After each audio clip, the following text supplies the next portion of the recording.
Admittance method. दोस्तों हमको पता है इम्पीडेंस, यहाँ पे ये टर्म है एडमिटेंस। तो आगे हमने देखा वेक्टर मेथड से हम पैरेलल सर्किट सॉल्व कर सकते हैं, लेकिन ग्राफिकल मेथड है, कई बार सॉल्यूशन में गलतियां हो जाती हैं। और यहाँ पे एक अलग मेथड है एडमिटेंस मेथड। तो सबसे पहले हमको कुछ टर्म यहाँ पे समझने होंगे, तो वन बाय वन देखते हैं दोस्तों। सबसे पहला प्रश्न आएगा एडमिटेंस क्या है। आपको समझना होगा एडमिटेंस क्या है। हम इम्पीडेंस से भली भांति परिचित है, तो ये बेसिकली इम्पीडेंस का इनवर्स है। इसका दोस्तों आप आगे अगर डिग्री इंजीनियरिंग में पढ़ोगे तो आपको पता चलेगा कि एडमिटेंस से पावर सिस्टम में बहुत सारे प्रॉब्लम सॉल्व होते हैं। नेटवर्क सॉल्यूशन होता है, पावर फ्लो सॉल्यूशन में काफी यूजफुल है।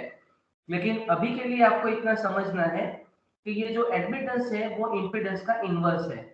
जैसे इम्पीडेंस क्या होता है, सर्किट में करंट का अपोज करता है। एसी सर्किट में करंट का अपोज कौन करता है, इम्पीडेंस।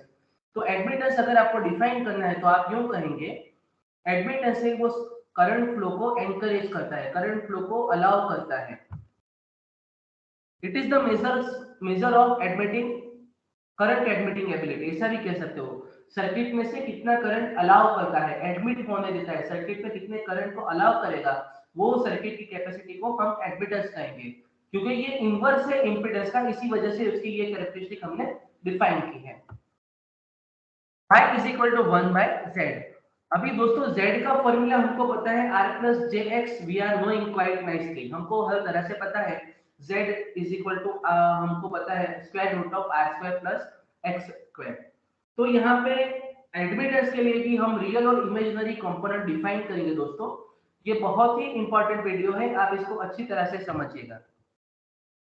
तो हम लिख सकते हैं आई बाय वी, क्योंकि z is equal to v by i होता है। तो ये एडमिटेंस का जो यूनिट आएगा दोस्तों वो आएगा सीमेंस।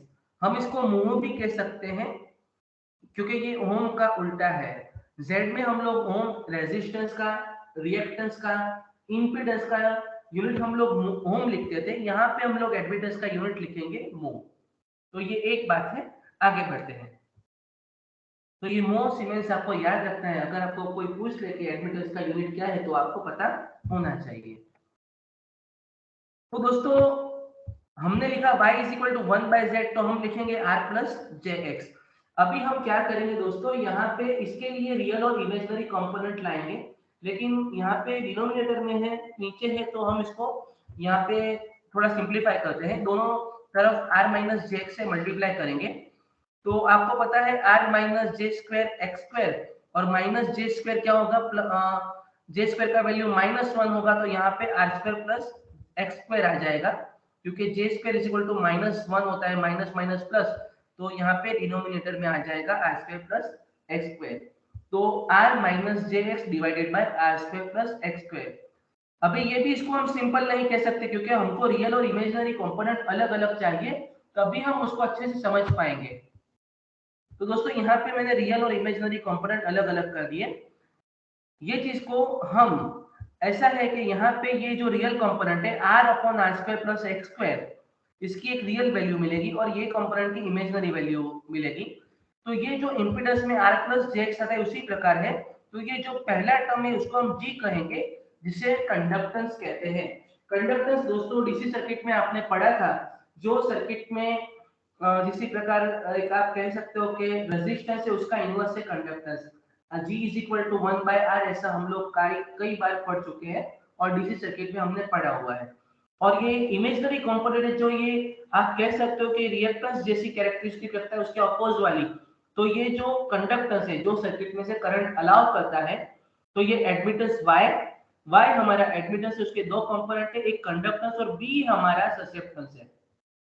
तो यहाँ पे हमको दो पैरामीटर मिले, वन इज कंडक्टेंस G जो रियल कंपोनेंट है R divided by are square plus x square, और दूसरे कंपोनेंट को हम लोग कहेंगे ससेप्टेंस, तो उसको लिखेंगे minus x upon are square plus x square.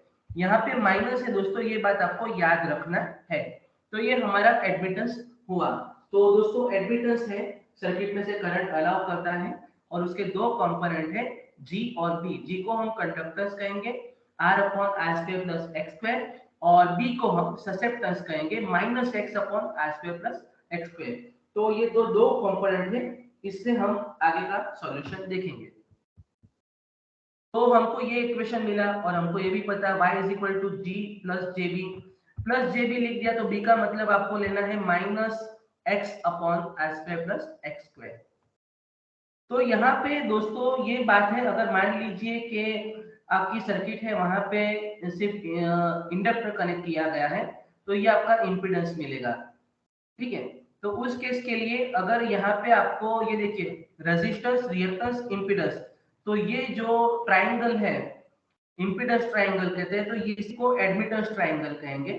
ये इम्पीडेंस बताता है इसीलिए इसको इम्पीडेंस ट्राइंगल कहते हैं, और ये जो एडमिटेंस बताता है, देखिए यहाँ पे पूरा आर का इनवर्स हो गया जी, तो ये जी आ गया, एक्सएल का इनवर्स हो गया बी, टेक्निकली इनवर्स कहेंगे उसको अंडरस्टैंड करने के लिए, तो ये बी हो गया और इसका रिजल्ट हमको वाई मिलेगा। तो देखिए जिसी प्रकार हम लोग कहते थे कि रेजिस्टेंस हमारा एक्स एक्सिस में आएगा, उससे 90 डिग्री में एक्सएल आएगा, तो यहाँ पे कंडक्टेंस एक्स पे आएगा, उससे 90 डिग्री में बी आएगा, और इसका रिजल्टर हमको वाई मिलेगा, जो वहां पे जेड मिलता था। तो एडमिटेंस ट्राइंगल ये है और इम्पीडेंस ट्राइंगल ये है, दोनों आपको समझना है। हम एडमिटेंस की बात करेंगे, ये हमारा एडमिटेंस ट्राइंगल है, एक रियल कंपोनेंट है जो हमारा जी है जिसे हम कंडक्टेंस कहते हैं, और एक इमेजिनरी कंपोनेंट है जो बी है जिसको हम ससेप्टेंस कहते हैं। तो G इज इक्वल टू हम लोग लिख सकते हैं दोस्तों y cos phi. cos phi का वैल्यू पता है आपको, तो cos phi G by y आएगा, तो G is equal to y cos phi. इसी प्रकार B को आप y sin फाई कह सकते हैं। तो y हमारे हैं G प्लस JB, तो मोड आएगा under root square root of G square plus B square, और फाई हमारा tan inverse b by G, imaginary upon real. सारी चीजें मेथड एक से ही है, इमेजिनरी अपॉन रियल लिखते हैं, मैग्नीट्यूड लिखते हैं, लेकिन फर्क कहाँ है यहाँ पे?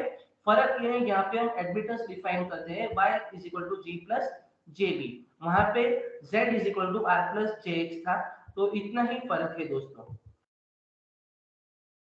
तो cos फाई हमारा होगा g बाय y, जैसे वहां पे r बाय z लेते थे, तो यहाँ पे g बाय y लेंगे दोस्तों।